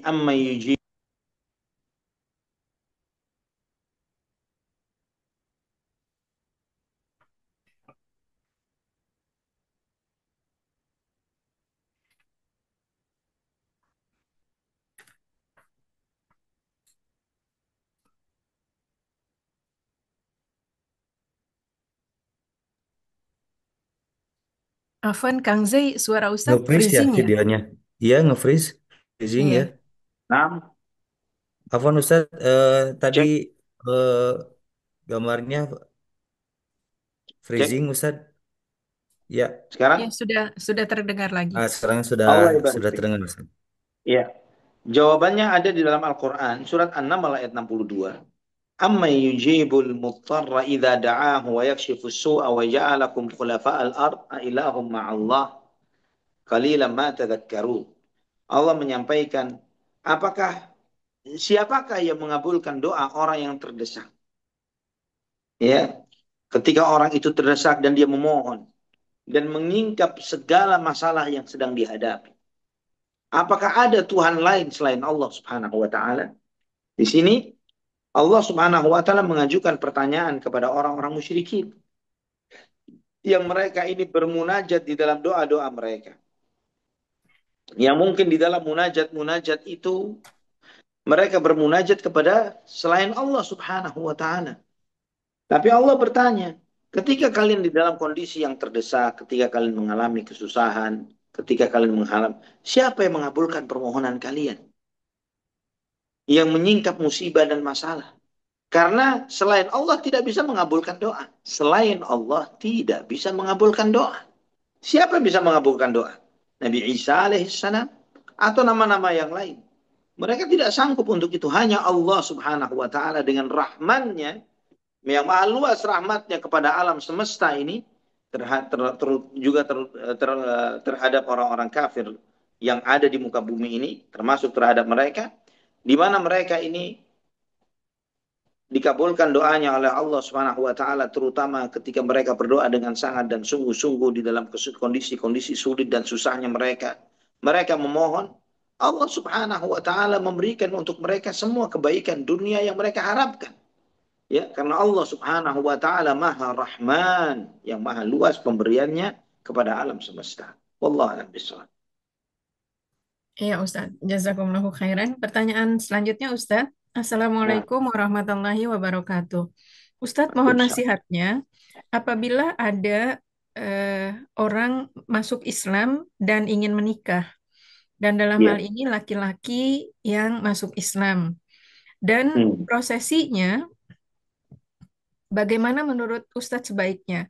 Apakah mereka berdua disandingkan, kemudian eh, mengucapkan syahadatnya di meja yang sama di depan penghulu, baru kemudian penghulunya menikahkan mereka. Atau sebaiknya dipisahkan karena akadnya berbeda. Jazakumullahu Ya. khairan atas nasihat Ustadz. Barakallahu fiik. Dipisahkan. Itu lebih baik. Jadi dipisahkan antara prosesi masuk Islam dengan pernikahan. Karena masuk Islam, keinginan seseorang untuk masuk Islam sesuatu yang tidak boleh ditunda. Ya, tidak boleh ntar ya.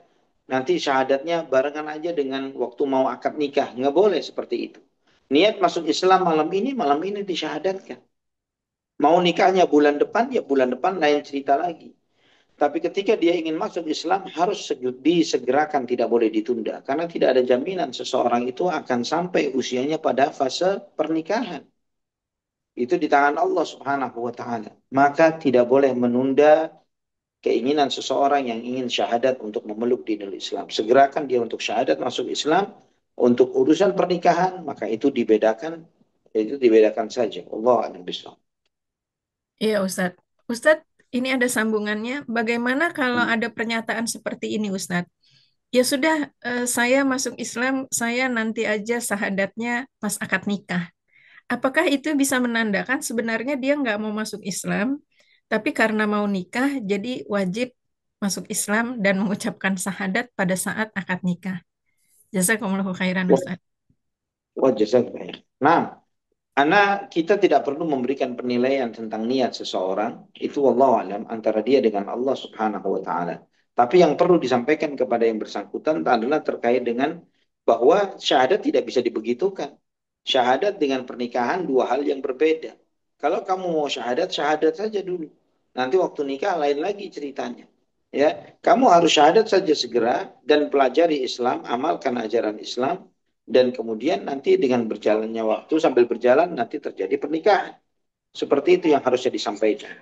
Ya, karena dia sebagai non muslim, maka otomatis antum yang muslim lebih paham dengan hal ini dan mengarahkan orang tersebut, ya, antum arahkan dia untuk berislam yang benar. Ajarkan dia, kamu harus syahadat dulu, kamu harus masuk Islam dulu, dan setelah itu baru kamu bisa melakukan yang lainnya. Wallahu a'lam bishawab. Iya, Ustadz. Jazakumullahu khairan. Pertanyaan terakhir, Ustadz. Nah, Assalamualaikum warahmatullahi wabarakatuh. Ustadz, mohon pencerahannya.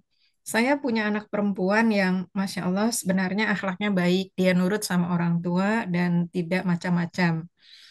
Suka di rumah dan mengerjakan hal-hal yang orang tua minta kepadanya. Cuma sayangnya ketika diminta untuk pakai jilbab, sulit sekali Ustadz. Banyak sekali alasannya dan tetap tidak mau sampai sekarang Ustadz.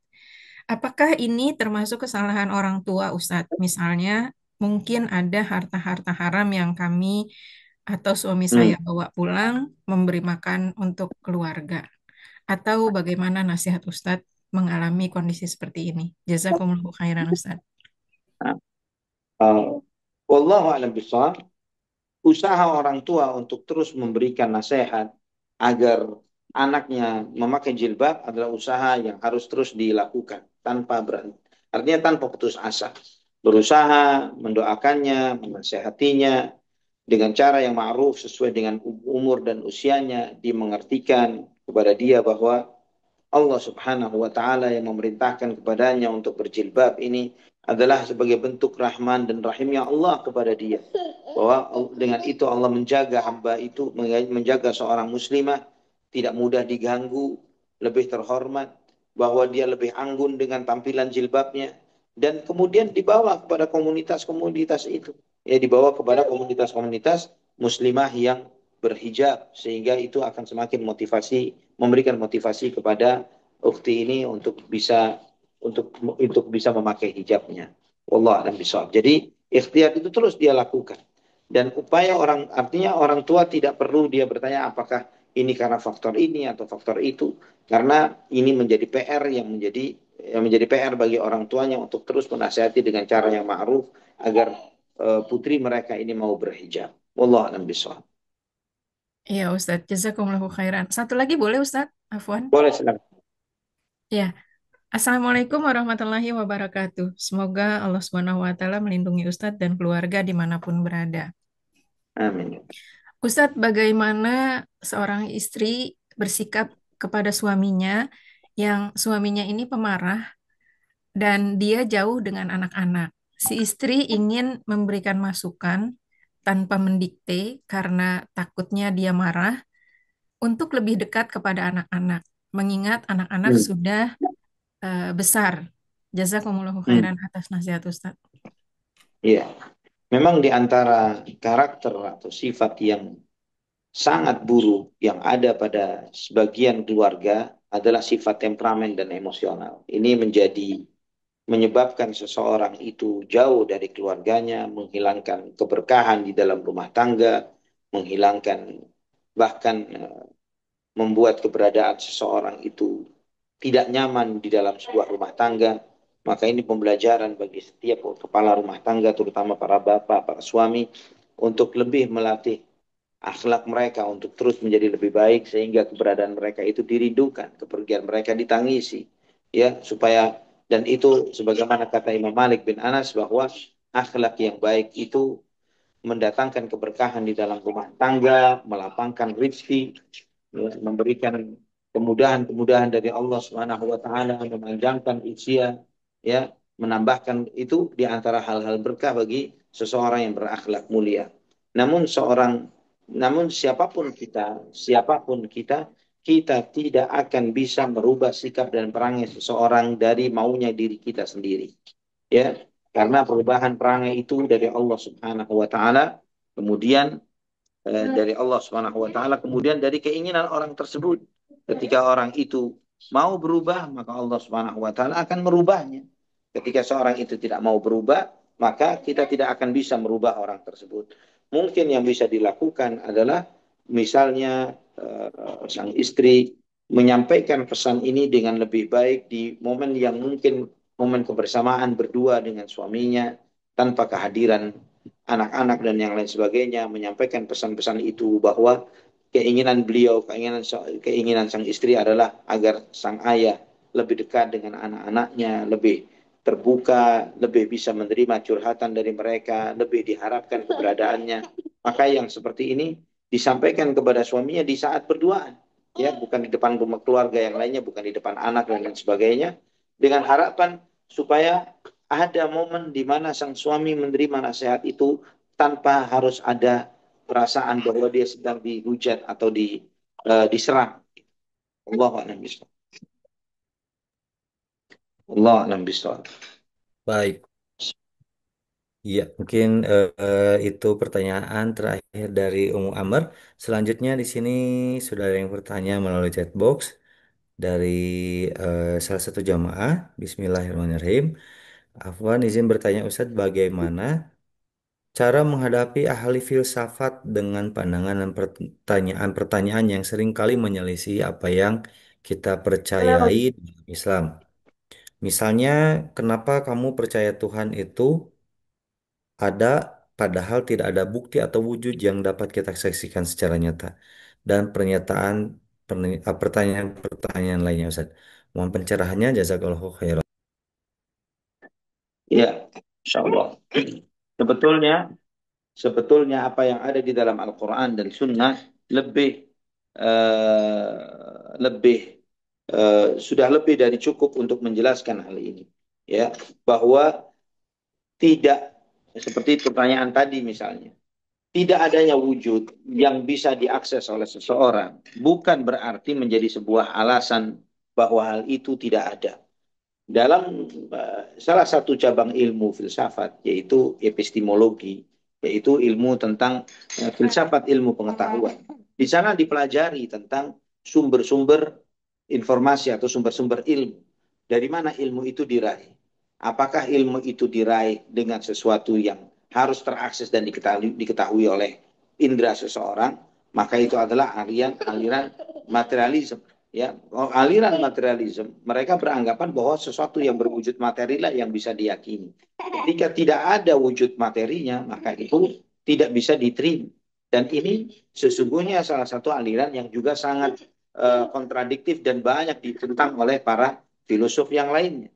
Kenapa? Karena ikhwafillah rahimani wa rahimakumullah, banyak kenyataan di dalam kehidupan kita sehari-hari, kita menerima suatu informasi. Kita eh, mengetahui satu informasi dan kita menerima kebenaran informasi itu walaupun kita tidak melihat wujud atau adanya hal tersebut secara langsung. Sebagai contoh misalnya bahwa orang-orang yang belum pernah ke Korea Utara gitu misalnya, dia belum pernah ke Korea Utara, dia hanya cuma mendapatkan informasi dari sana dan sini, Dia percaya bahwa Korea Utara itu ada. Ya, dia percaya walaupun belum pernah ketemu dengan Kim Jong Un, dia percaya dengan adanya Kim Jong Un dan seterusnya dan seterusnya dan seterusnya dan seterusnya. Ya, banyak hal yang dia terima walaupun dia tidak melihatnya secara langsung, tapi berdasarkan informasi-informasi yang diprediksi valid, ya diprediksi kebenaran dan validitas dari eh, sumber-sumber informasi itu. Maka karena begitu kuatnya sumber-sumber informasi ini, membuat dia mau tidak mau menerima akan hal ini. Demikian pula dengan terlebih lagi dengan uh, keberadaan Allah Subhanahu wa taala. Pertanyaan yang paling mudah untuk hal itu, seluruh kitab suci menyampaikan tentang adanya Allah Subhanahu wa taala, padahal sumbernya dari sumber-sumber yang berbeda. Dan ini disampaikan dari manusia-manusia berbeda, dari lintas waktu yang berbeda, dengan zaman, dengan tempat yang berbeda, generasi yang berbeda. Tapi mereka menyampaikan pesan yang sama, Allah Subhanahu wa taala. Dari risalah para nabi dan para rasul yang disampaikan di dalam kitab-kitab suci yang ada di muka bumi. Yang itu semuanya menunjukkan akan adanya ilah, akan adanya Allah Subhanahu wa taala. Dan ini adalah salah satu sumber valid yang bisa kita terima. Ini sekedar salah satu contoh saja. Contoh yang lainnya di dalam diri kita. Kita percaya bahwa diri kita itu ada akal, ya, bahwa akal itu tidak ada wujudnya. Seperti apa wujudnya akal? Kita percaya ada ketika seorang suami, orang yang bertanya tadi mengatakan, kamu cinta dengan anakmu, dengan istrimu, dia akan mengatakan cinta.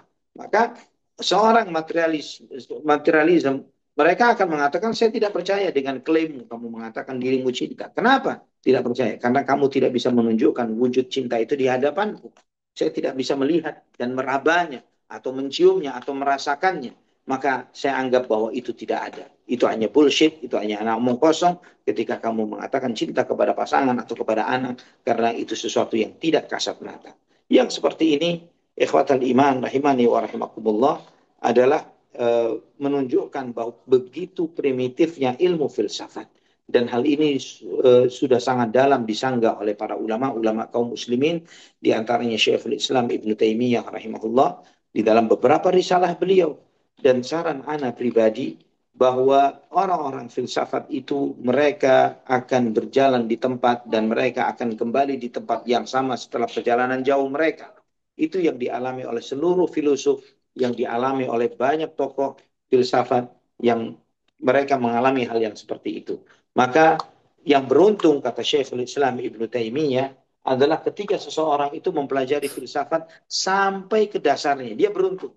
Kenapa beruntung? Ketika dia sampai di dasarnya, dia akan muncul keinginan untuk balik lagi ke permukaan. Masalahnya adalah orang yang setengah-setengah.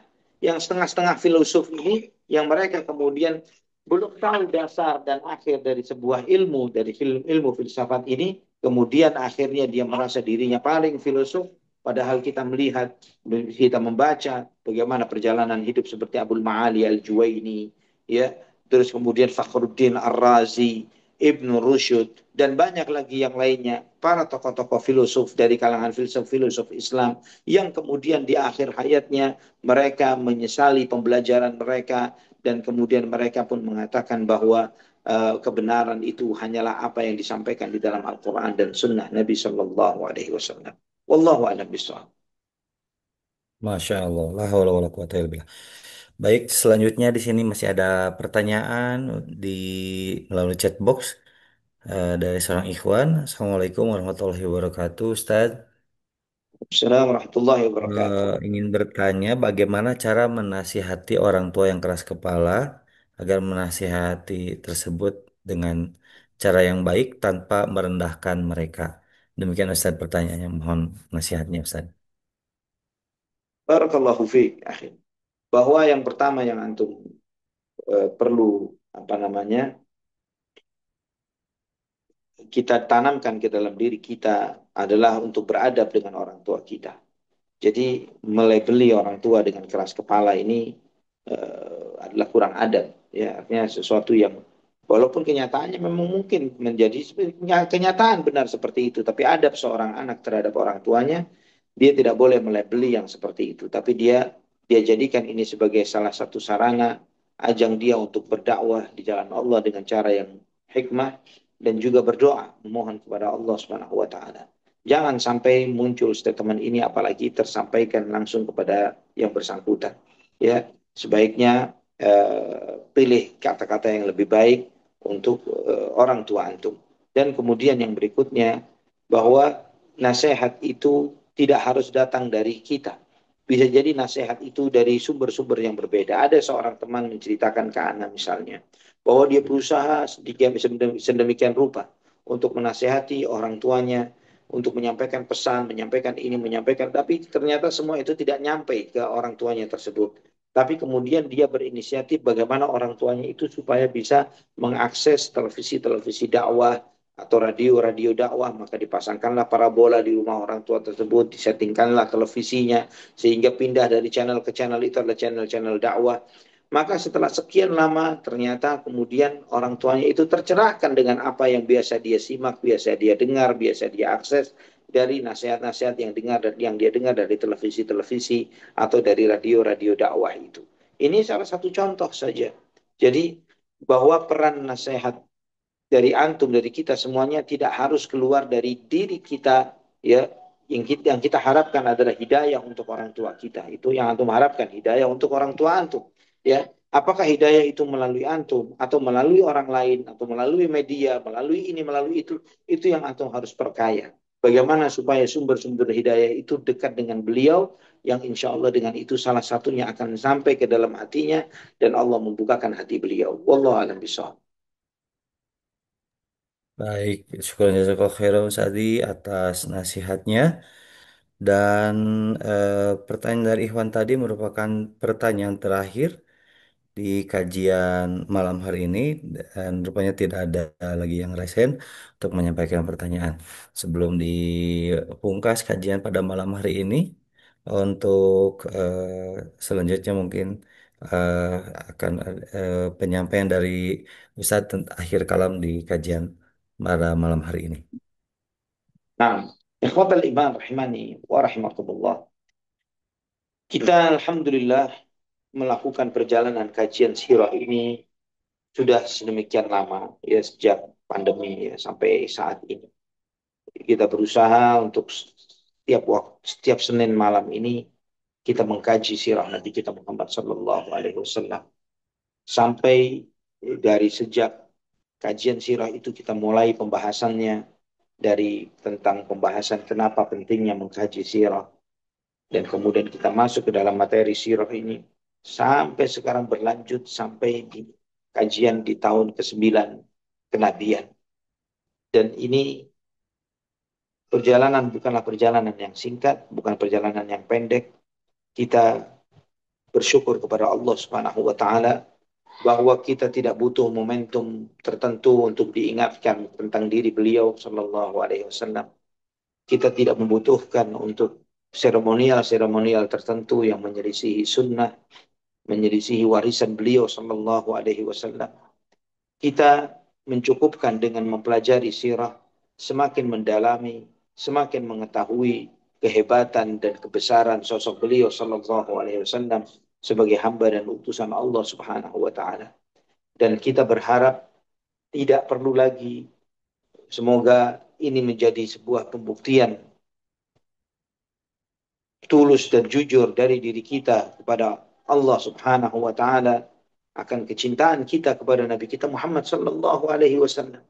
Dan mestinya seperti itulah seharusnya umat Muhammad sallallahu alaihi wasallam, bahwa kita ini telah dimuliakan oleh Allah dengan banyak kemuliaan, dan di antara kemuliaan besar itu adalah Nabi kita Muhammad sallallahu alaihi wasallam. Adalah sangat menyesal dan rugi orang-orang yang menjalani hidup di muka bumi ini dan dia seorang muslim namun dia tidak pernah mengenal sosok nabinya Muhammad sallallahu alaihi wasallam. Bahkan ikhwatal iman rahimani wa rahimakumullah, banyak pertanyaan-pertanyaan dari kaum filosof kah, ateis kah, atau siapapun itu akan mudah terjawab ketika antum mengkaji sirah Nabi kita Muhammad sallallahu alaihi wasallam.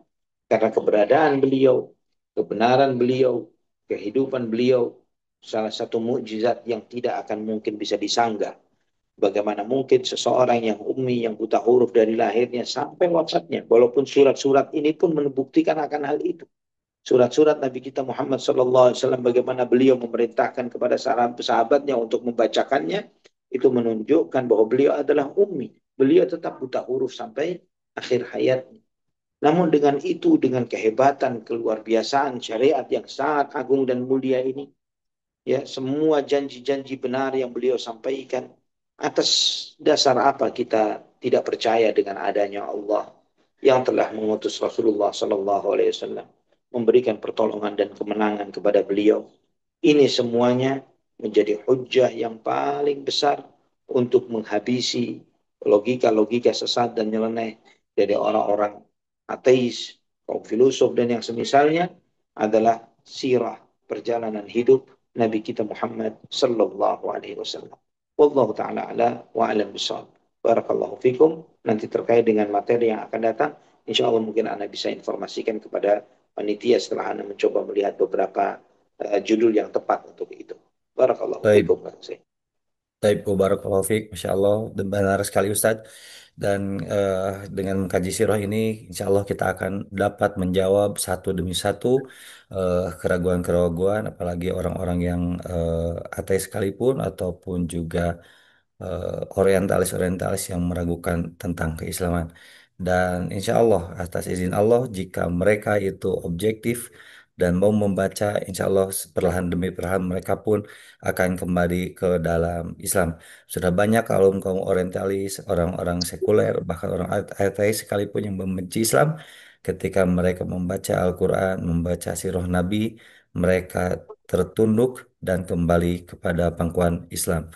Barakallahu fikum Barakallahu. untuk kita semua, dan terima kasih kepada Ustazuna Ali Hasan Bawazir ya Hafizullah Ta'ala yang telah membimbing kita, mengingatkan kita belajar lagi untuk mengkaji ilmu syar'i, salah satunya sirah Nabi Sallallahu Alaihi Wasallam. Barakallahu fikum untuk seluruh jamaah yang hadir pada malam hari ini. Semoga ilmunya bermanfaat dan ilmu tersebut dapat kita amalkan dan mempertebal keimanan ketakwaan kita kepada Allah Azza wa Jalla. Demikian atas nama kru Bumiku Mengaji yang bertugas pada malam hari ini, mohon pamit undur diri. Mohon maaf atas segala kekhilafan apabila ada yang kurang berkenan dalam menyajikan kajian pada malam hari ini. Barakallahu fikum. Kita pungkas dengan doa kifaratul majelis. Subhanaka Allahumma bihamdika asyhadu an la ilaha illa anta astaghfiruka wa atubu ilaik. Walhamdulillahirabbil alamin. Selamat beristirahat. Khusus salam kepada Ustaz Zuna. Selamat istirahat Ustaz. Sehat selalu Allah Ustaz barik fikum. berkeluarga. Amin ya karim. Barakallahu fikum. Wassalamualaikum warahmatullahi wabarakatuh. Terima kasih Waalaikumsalam Ustaz. warahmatullahi wabarakatuh. Afwan, barakallahu fikum.